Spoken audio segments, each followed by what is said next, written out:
I'm Dr. Muhammad Idris, cardiac surgeon from SIMS Hospital. If you have been walking for 500 meters or 20 minutes and off late you're not able to walk same amount of distance because of a chest pain or breathing difficulty, there is high probability that you could have some amount of cardiac diseases. So this is an opportunity to check your valve as well and make sure your valves are normal. Visit the camp and get benefit of it. I am Dr. Ravi Kiran, consultant in diabetes and endocrinology at SIMS Hospital, Chennai. We are conducting a special camp at Andaman on 19th of October, Saturday. So those who are having problems related to diabetes, thyroid, parathyroid, adrenal, pituitary are welcome. So if any critical issues are there, we can discuss and try to resolve it.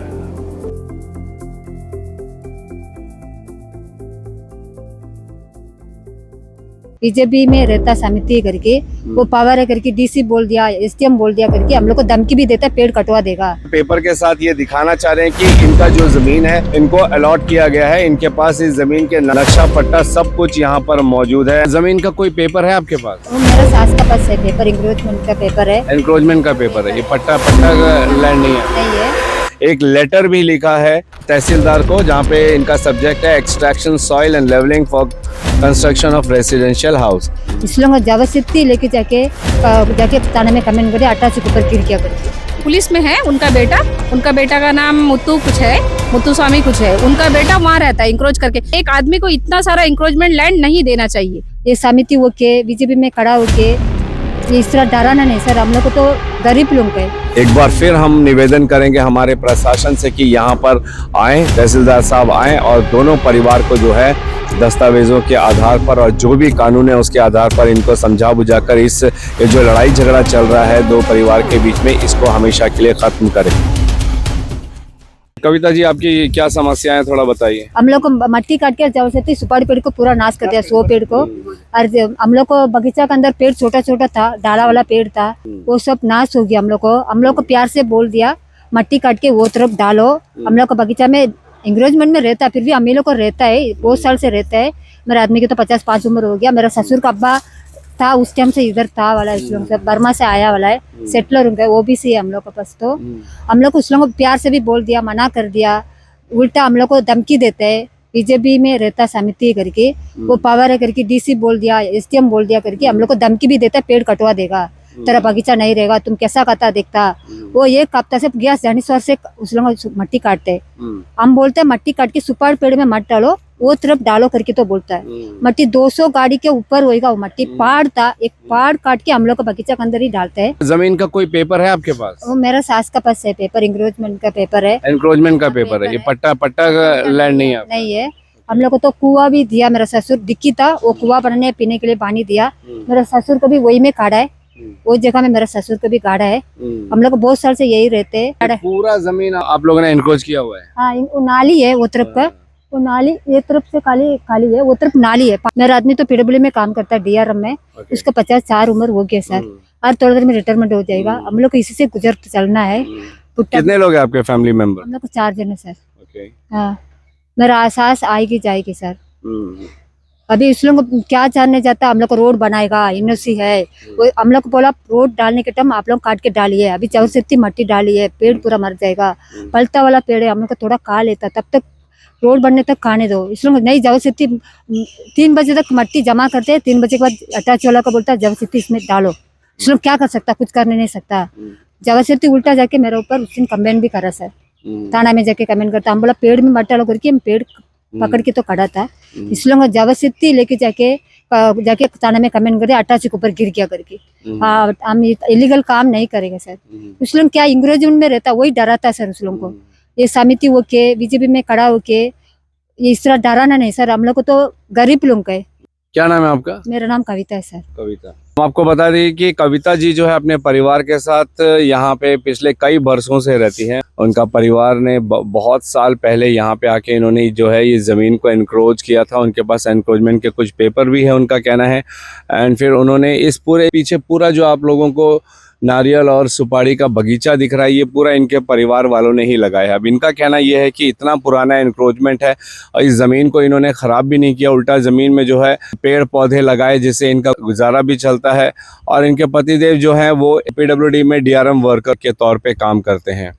तो इनका ये मानना है कि जब ये अपने ज़मीन को इतने अच्छे तरीके से इसका देखभाल कर रही है, इससे इनका रोज़ी रोटी चलता है, तो फिर अचानक से इस तरीके से उनके ज़मीन के ऊपर में पीछे देख सकते हो कि कई सारे नारियल के पेड़ जो है जो इन्होंने इनक्रोच करके घेर के रखा हुआ था, उसके जो पहाड़ी के पेड़, नारियल पेड़ वहाँ पे गिरे पड़े हुए हैं, क्योंकि वो मिट्टी कटाई हो रही है। वहाँ पे एक्सेस मिट्टी है जो कट के बाहर आ रही है, उसको सब ये लोग जो है इनके ज़मीन पे डाल रहे हैं, ये इनका कहना है। अब एनक्रोचमेंट को लेकर हमारे सरकार की क्या कानून है, उसके तहत हम तो डेफिनेटली चाहेंगे कि अगर इसमें कविता जी को ये ज़मीन उनके नाम पर होता है या उनका हक है इसमें, तो फिर जो हो रहा है वो बेशक गलत है कानून के तहत। लेकिन अगर कानून ये कहता है कि एनक्रोचमेंट लैंड में किसी का अधिकार नहीं है, और अगर किसी काम के लिए पंचायत या सरकार उसमें कुछ करती है और अगर उनके पास लीगल तौर पे पेपर हैं, परमिशन है कि वे मट्टी काट के इस ज़मीन पर डाल सके, तो फिर वो भी सही है। अब सही क्या है इसका पता हम रेवेन्यू डिपार्टमेंट से अवश्य लगाएंगे कि आखिर इस मसले में क्या सही है और क्या गलत है। क्या इनके ज़मीन पर ये जो मट्टी काट के डाला जा रहा है जिससे पेड़ों को भी नुकसान हो रहा है, कई सारे पेड़ यहाँ पे टूट के गिर पड़े हैं मट्टी की वजह से। 3 जन के लिए गवर्नमेंट चलता है सर, सुनीता, चंद्रा देवी, कविता, ये तीनों के लिए गवर्नमेंट चलता है सर। इधर में बहुत सारा इंग्रोजमेंट में रहता है सर, बहुत लोग रहते हैं, पुराना इंग्रोजमेंट है, आज का नहीं बनाया सर। ये तो बर्मा से आया वाला, मेरा ससुर का बाप बर्मा से आके इधर था सभी। ये ऐसे कई सारे मसले हैं हमारे अंडमान निकोबार में। पुराने लोगों ने जो है दूर दराज एरिया में जाके उन्होंने बड़ी बड़ी ज़मीनों को घेर रखी है और वो उन पर एनक्रोचमेंट किया है और उसी से उनका रोजी रोटी भी चलता है। मैक्सिमम एनक्रोचमेंट वहाँ पे क्या हो रहा है, वहाँ पे खेती बाड़ी हुआ करता था पहले, बाद में फिर प्लांटेशन हुआ, coconut plantation, betel nut plantation, इसी से लोग जो अपनी ज़िंदगी बसर करते हैं। अब कानून क्या कहता है ये ज़्यादा मायने रखती है। कानून अगर कहता है कि इस ज़मीन पर जो है जो एनक्रोच किए हैं उनका मालिकाना अधिकार नहीं है और वे इस तरीके से क्लेम नहीं कर सकते, तो फिर बेशक जो भी एनक्रोचमेंट किए हुए हैं उन लोग किसी तरीके की इस पर अपना हक नहीं जता सकते हैं। लेकिन अगर कानून में ये प्रावधान है कि एनक्रोचमेंट ज़मीन पर भी आप जो है दूसरे ज़मीन वाले जो है उनके ज़मीन का इस्तेमाल नहीं कर सकते हैं, चाहे फिर वो मिट्टी काटने के लिए हो या रोड या फुटपाथ बनाने के लिए हो, तो फिर जो हो रहा है वो गलत है। सर और एक बात है सर, हम रेलिंग बांधने किया था, उस लोग पटवारी मैडम को फोन कर दिया, इस लोग रेलिंग बांधता इंग्रोचमेंट में। सर हम लोग को बहुत साल से इंग्रोचमेंट में रहता, हम लोग को रहता है उसी में हम लोग को रेलिंग बता, नया बना के हम लोग को रेलिंग बंदने नहीं किया, फिर बंद कर दिया। मैडम आके बोला गवर्नमेंट जमीन है, तुम लोग चुप करो, लड़ाई मत करो, इसलिए अभी मट्टी कैसा काट के डाला सर। हम एक प्रयास करेंगे दूसरी पार्टी से भी बात करने का और जानेंगे कि आखिर किस अधिकार से वे जो है मिट्टी काटने के बाद में वो जो एक्सेस मिट्टी है वो इनके ज़मीन पर डाल रहे हैं, क्या उनके पास कोई लीगल पेपर है इसके लिए, उसका हम जानने का प्रयास करके आप लोगों के समक्ष रखेंगे। कविता जी का कहना है कि वे जो है कई वर्षों से अपने परिवार के साथ यहाँ पे रहते हैं। उनके ससुर जी जो है बहुत पहले से यहाँ पे आके बसे हुए हैं और तब से उनका परिवार यहाँ पे रहता है और शादी करने के बाद कविता जी जो है यहाँ पर आई अपने पति के साथ। उन्होंने इस पूरे लैंड को डेवलप करने के लिए जो उनसे हुआ वो उन्होंने किया भी, और ये उनका घर है, आप देख सकते हो।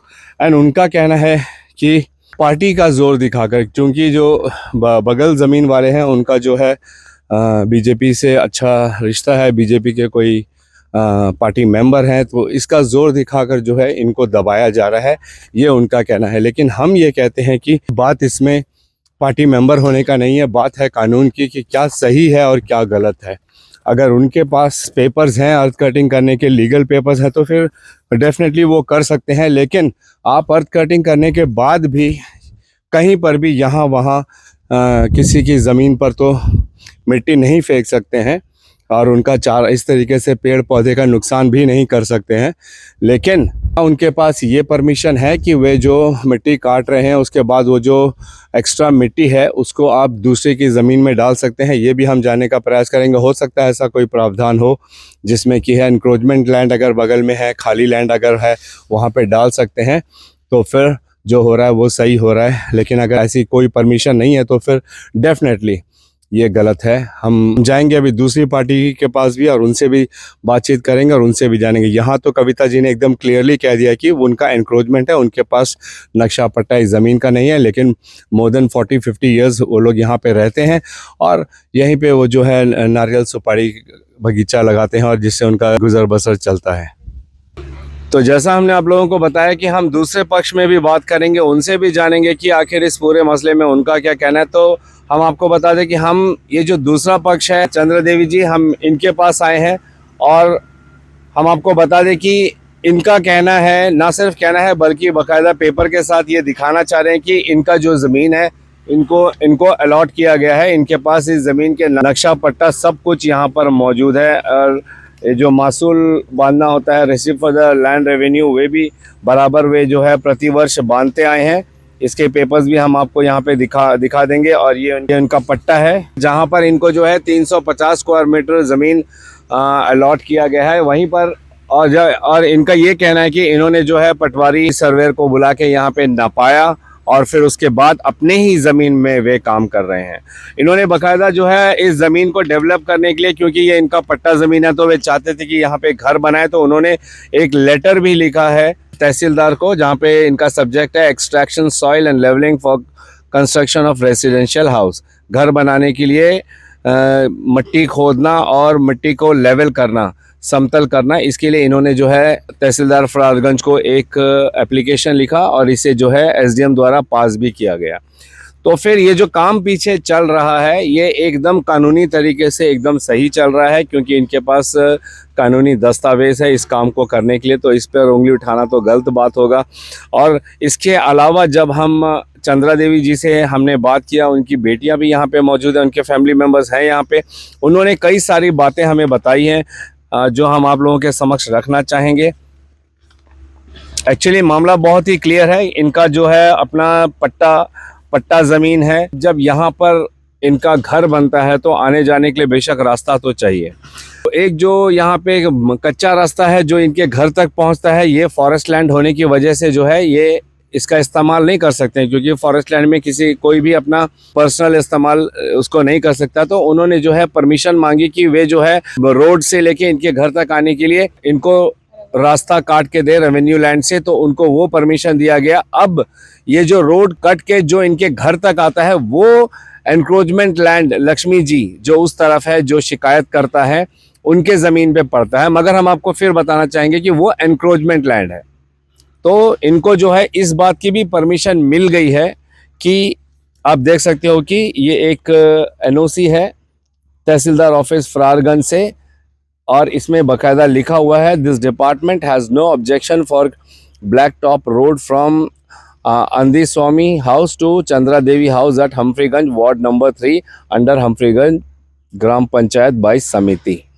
तो ये दस्तावेज भी इनके पास है कि ये जो है रोड वहाँ से कट के रेवेन्यू लैंड से होता हुआ, क्योंकि बगल में ही फॉरेस्ट लैंड है तो उस पर तो काम नहीं हो सकता है, तो रेवेन्यू लैंड से कट कर इनके घर तक जो है रास्ता आएगा। अब इसी बात को लेकर जो है यहाँ पे खींचातानी हो गई, बाताबूती हो गई, मामला लड़ाई झगड़े तक पहुँच गया।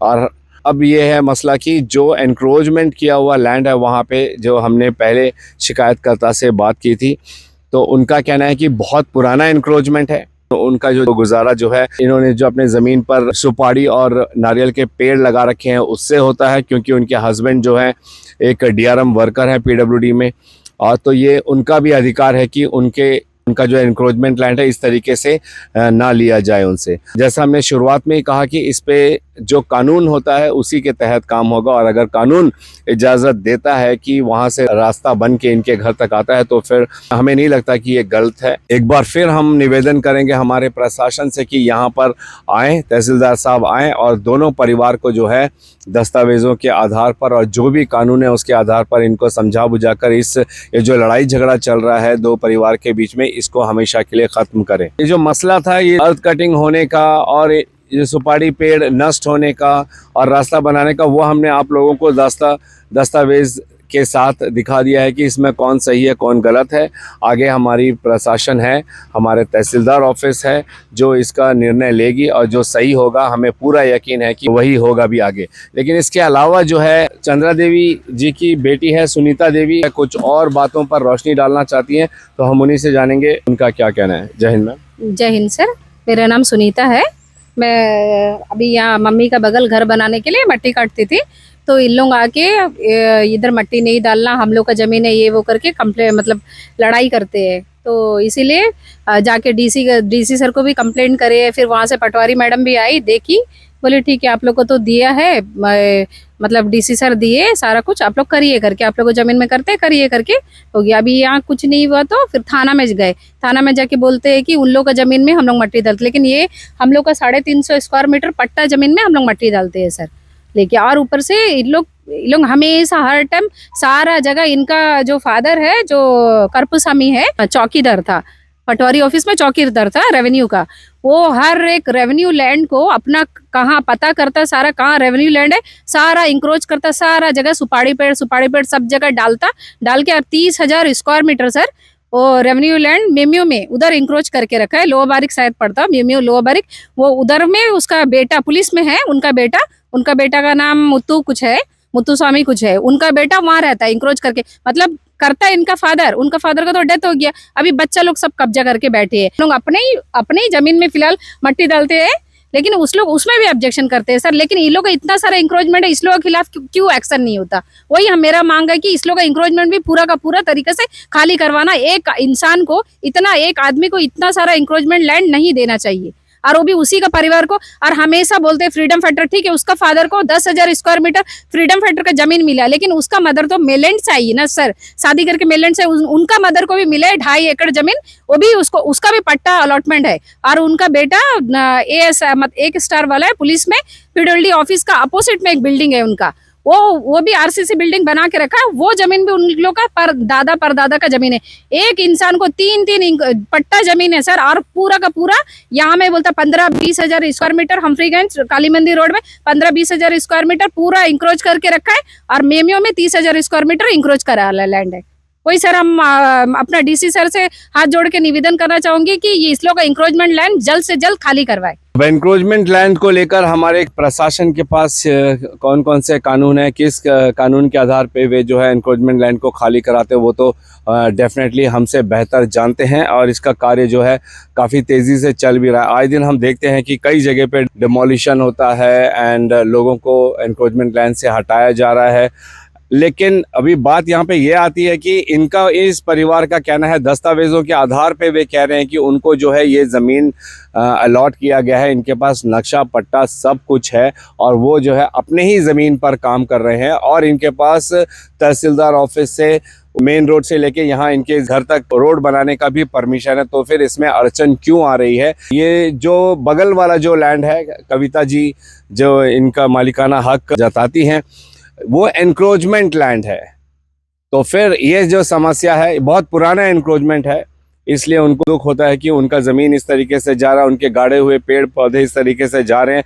लेकिन हम जज्बातों से नहीं, हम कानून के तहत जो है हम देखते हैं कि क्या सही है और क्या गलत है। हमें पूरा यकीन है कि हमारी प्रशासन जो है जल्द से जल्द इसमें इंटरवीन करेंगी, इसमें दखल अंदाजी करेंगी, और यहाँ पर जो भी मसला चल रहा है इसको जल्द से जल्द सुलझाएगी।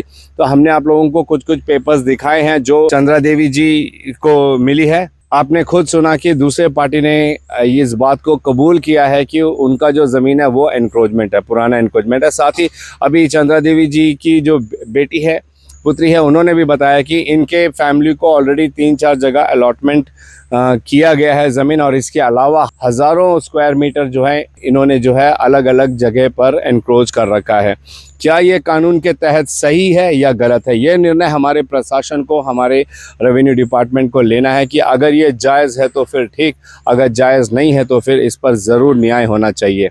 अंत में हम यही निवेदन करेंगे हमारे प्रशासन से, रेवेन्यू डिपार्टमेंट से भी, कि जल्द से जल्द यहाँ पर आएँ, इन दोनों परिवार से बातचीत करें, और जो भी मसला है इसको हमेशा के लिए सुलझाए, वरना ये एक दूसरा रूप भी ले सकती है। हम एक चीज़ और आप लोगों को दिखाना चाहेंगे कि ये जो रास्ता है मेन रोड से होकर चंद्रा देवी जी के घर पर आता है, तो यहाँ पर जो पेड़ हैं, कुछ पेड़ हैं, आप देख सकते हो कि ये जो पेड़ है ये इलेक्ट्रिक वायर के ऊपर लटकी हुई है। इससे पहले की वो नारियल का पेड़ है, सुपारी की पेड़ है, जो इस तरीके से लटकी हुई है इलेक्ट्रिक वायर में, टूटकर इलेक्ट्रिक वायर को अपने चपेट में ले ले और एक बड़ा हादसा हो जाए। हम निवेदन करेंगे हमारे विद्युत विभाग से कि वे कृपया यहाँ पर जल्द से जल्द आए और इसको थोड़ा ठीक करें, या हो सकता है कि पेड़ काटना पड़े या पेड़ को सीधा करना पड़े, मगर जो भी करना है जल्द से जल्द करें ताकि एक बड़ा हादसा होने से बच जाए। इसके लिए भी जो है चंद्रा देवी जी ने एसडीएम को लेटर लिखा 25 नवंबर 2024 को भी, और उससे पहले भी। ये जो है 25 नवंबर 2024 का है, जहां पे उन्होंने request for permission to cut trees leaning on electricity wires adjacent to survey number 199/P Humphreygunj. Chandra Devi ji ने जो है एक जिम्मेदार नागरिक होने के नाते इसकी सूचना जो है कंसर्न डिपार्टमेंट को दी है कि एक बड़ा हादसा होने से पहले इस नारियल के पेड़ को और ऐसे जितने भी पेड़ हैं जो ऐसे इलेक्ट्रिक वायर्स पे लटक रही हैं, झूल रही हैं, इनको जल्द से जल्द ठीक किया जाए और एक बड़ा हादसा होने से बचाया जाए। अंत में हम आप लोगों को एक और सूचना देना चाहते हैं कि ये वही रास्ता है जो यहाँ से होता हुआ, अगर इसका पूरा रास्ता बन जाएगा तो आगे चलकर एक काफ़ी फेमस वसुंधरा डैम भी है, बांध है, पानी का बांध है, और वहाँ तक भी अगर ये रास्ता बन जाता है तो यहाँ के जो लोग हैं उनका कहना है कि ये यहाँ के जो लोग हैं उनके लिए भी काफ़ी सुविधा होगी। और इस डैम से लगभग यहाँ जो हमें सूत्रों से पता चला है, यहाँ के लोगों से पता चला है कि लगभग 3 पंचायत को जो है इस डैम वसुंधरा डैम से जो है पानी भी दी जाती है। तो ये भी ज़रूरी है कि डैम तक जो है एक अच्छा रास्ता बन जाए ताकि डैम से जुड़े जो भी कार्य होते हैं उसमें भी आसानी हो। अंत में एक बार फिर मैं यही निवेदन करता हूं हमारे प्रशासन से कि जल्द से जल्द इस मसले को सुलझाएं ताकि 2 परिवार के बीच में अनबन ना हो, और जो भी कानूनी प्रक्रिया होती है एनक्रोचमेंट लैंड को लेकर वो भी किया जाए ताकि किसी के साथ भी अन्याय ना हो। इसी उम्मीद के साथ और कैमरा पर्सन आफ्ताब के साथ मैं यामीन, न्यूज़ अंडमान 24/7। जय हिंद।